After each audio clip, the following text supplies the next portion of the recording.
Hey guys, this is Sean with Integrity Ranch. I'm here to do the part 2 to selecting grass-fed cows. We did the bull video, so now we'll do selecting grass-fed cows. So same thing on the cows with the bull. Number 1 is going to be docility for me. And you can kind of take that too far if you want. I mean, I don't know how everyone's judgment on what they expect out of docility is different. Saves you so much time having animals that are not scared of a pen, not scared of you, not scared of the kids, the family. We got the whole family out today. It's a nice evening, just starting to cool off, so we're come check on the cows and run check the sheep and goats in a minute. This heifer's getting real close to calving. So that's why I put docility right up at number 1. Fertility should be almost more important because a calf's better no calf at all. But I put docility up there because I'm talking like you don't want crazy cows, You got to bring that docility down on them, and it makes your life so much easier. Then number 2 would be fertility. You got to be getting a calf every year. You gotta get a calf out of a cow every year or you're losing money. If she has your calf every year and a half, you can make some money, but your margin is that much smaller and it hurts. You're gonna have a lot harder time making a go at running cows. Number 3 is gonna be heat tolerant. Slick hided, heat tolerant is real important on a grass genetics. When you're not worming, you really got to have that slick hided, and that's got to be genetical. It's got to be natural because some grain and some wormer can do some amazing things to some hairy animals, and that's when you start to see the difference. Like this heifer just walking away from me here, she's not all the way slicked off, but she is a 2-year-old heifer, gonna drop a calf here real soon. I'm really not too worried about it. Most of the cows are slick. Like this cow, she lacks a little bit. I'm not panicking that there's a little bit of hair left. We haven't had any weather above into the 90s. We've had some mid 80s, and so they're gonna slick off more. This little calf here, it's about a yearling. She's still hairy. The younger ones, it's gonna be more common. So, slick hided, heat tolerant is gonna be number 3 for me. And that needs to be natural if you're not gonna worm, because you can worm stuff and man, they drop that hair coat pretty quick. But we don't do any worming. We don't do any graining. Just got to have it all natural. And this cow right here, oh man, she's gonna walk away. She needs to be cold. She's calved. She's got some gut, but I think she's a bit wormy, and that's why she's a 3-year-old, but she is struggling to lose that hair. And so she's on my list. If we get any drier, she'll be gone. I'll keep that. Bottom 10%, know your bottom 10%. So if you get in a drought, starts looking a little dry, you can start culling. Calves are looking good this year. So the number 4 is going to be, some gut. On a grass genetic cow herd, you need to have some gut. Got a big barrel gut. Show you guys how I like to measure the gut. So, calf's right in the way. Step forward, calf. So if you take right behind the front legs and you follow the gut straight to the back legs, that line should be at or below her hock. So if you see, she's a little bit below her hock. She's got some good gut. She's a nice cow. But you can't expect all animals, I guess, to have the gut. Some Corrientes, we have quite a few Corrientes in here. They're not going to have quite that much gut.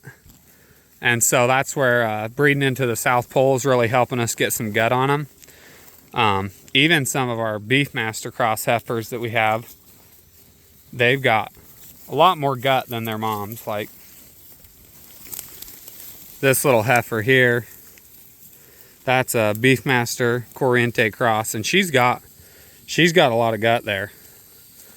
So I don't expect the gut out of my Corrientes, but it's something I've looked for, and most of the ones we have left, you know, have more gut. You know, some of the ones we got right off the, you know, we got some big groups coming out of Oklahoma and Arkansas, and some of them were just all legs, no gut, and they struggled to breed back.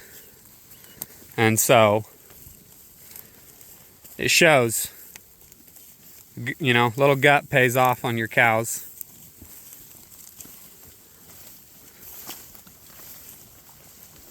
This cow right here that I'm coming up on, she's a 2-year-old.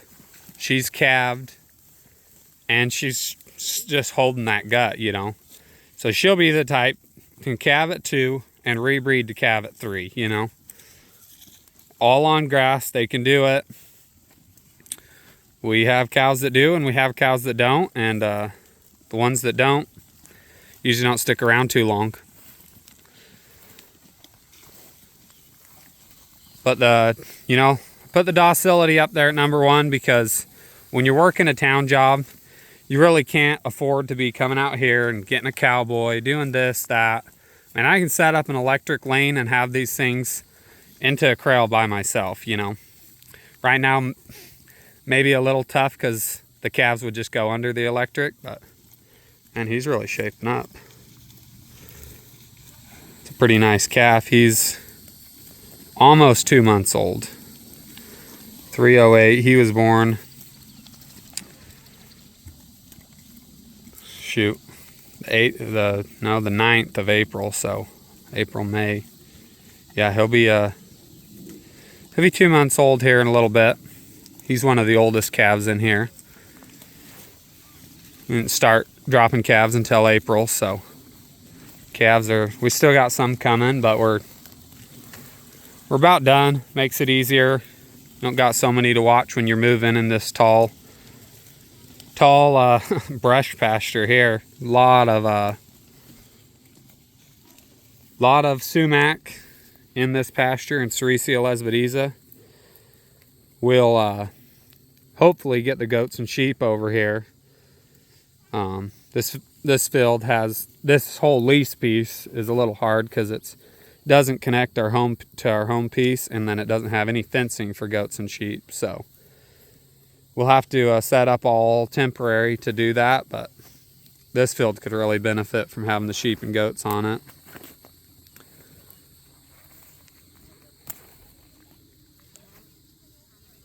Pretty rough field, but there's a lot of good grass in it, and we'll just keep brush hogging it. When we first took over this lease, it was some hunters had it, and they were letting it grow up on purpose. And we got a tractor in here. I hired out someone to come brush hog it, and the sumacs were so tall and so thick that you could barely see the top of the tractor, and he had to go over it twice, going just super slow to even get it all. I mean, and then there was just wood chips all over. But this is my idea of a grass-fed herd. There's a lot of cows in here that aren't perfect, but they're doing their job. They're giving you a calf. I said that one that I kind of pointed out, she's hairy, kind of ratty looking.